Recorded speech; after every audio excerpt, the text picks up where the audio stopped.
Vanduo žmonijai svarbus nuo pat jos atsiradimo. Glaudų vandens ir žmogaus ryšį Lietuvoje atspindi ir miestų pavadinimai, kilę nuo šalia jų tekančių upių ar telkšančių ežerų. Tačiau nesvarbu, koks upės pavadinimas. Visos jos suteka į didesnes, o šios į dar didesnes, kol galiausiai vanduo nuplukdomas į Baltijos jūrą.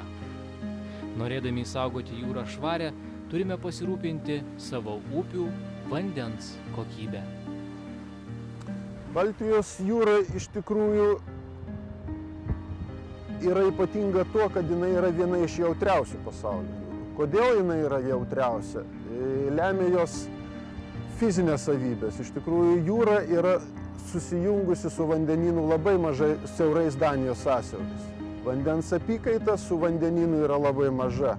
Visą tai, ką mes atnešame į jūrą, tai jūroje lieka minimum 25 metus, o dažniausiai lieka dar ilgiau, kadangi organizmai suvartoja medžiagas ir taip įtraukiamas į gyvybės ciklą, tos medžiagos išlieka pakankamai ilgą laiką.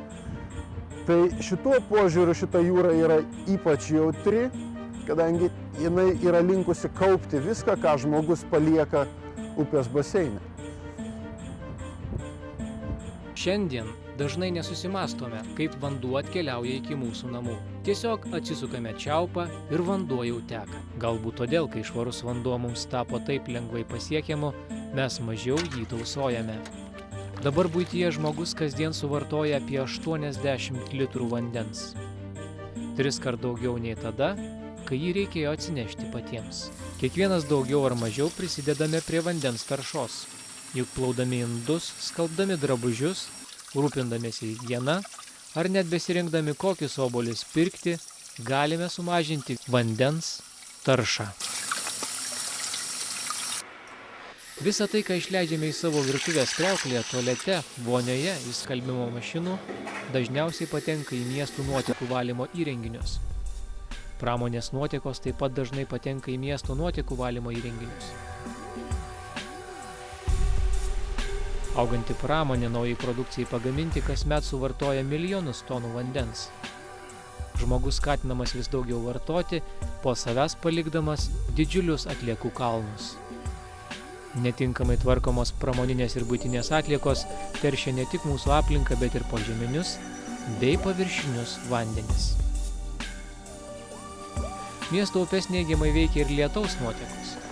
Lyjant, lietaus vanduo pateka ant nepralaidžių paviršių, asfaltuotų gatvių, šaligatvių, kiemų ir nuplauna ant jų paviršių visus esančius teršalus.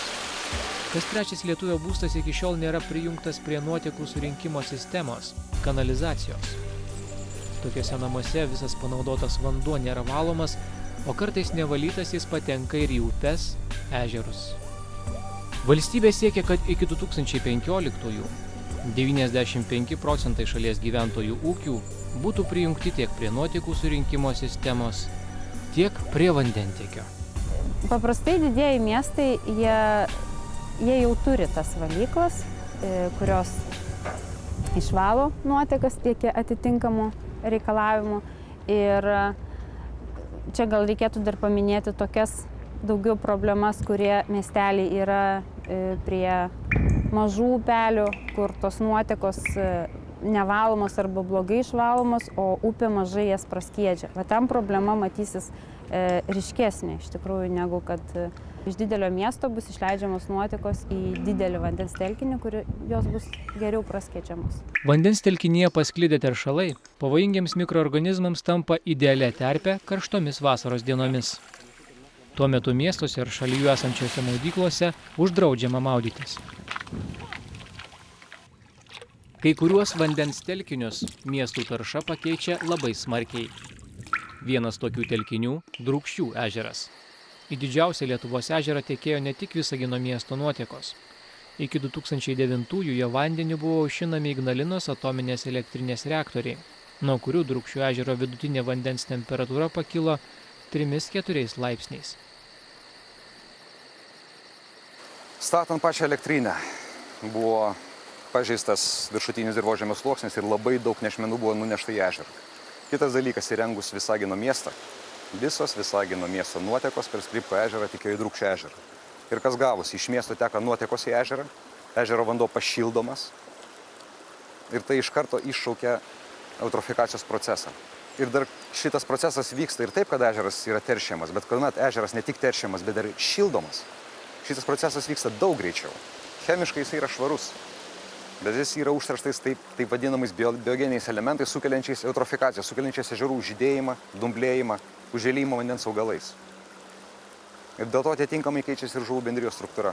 Keičiasi vyraujančios žuvis, vienas išnyksta, kitas kaip tik pasidaro labai gausios. Šioje vietoje kažką tai reiks daryti. Kaip sumažinti biogenų prietaką, tai yra pagrindinė užduotis. Šiandien su miesto nuotekomis į upes patenka ir prieš 20 mečių žmogaus susintetintos pavojingos medžiagos. Šios medžiagos upėmis pasiekia ir Baltijos jūrą. Tyrimai rodo, jog Baltijos jūros aplinkoje, vandenyje, dugno nuosėdose, žuvise aptinkamos pavojingos medžiagos. O žuvise jos kaupiasi daugiau, kadangi ypač riebiose žuvise, kadangi riebaluose linkusios tos medžiagos kauptis. Su nuotekomis į upes patenka ir pavojingos žmogaus susintetintos medžiagos – pesticidai, metalo, alavo junginiai. Šios cheminės medžiagos į upes patenka ne tik su nuotekomis. Jos išsiskiria ir iš kasdien naudojamų tokių produktų kaip plastiko gaminiai.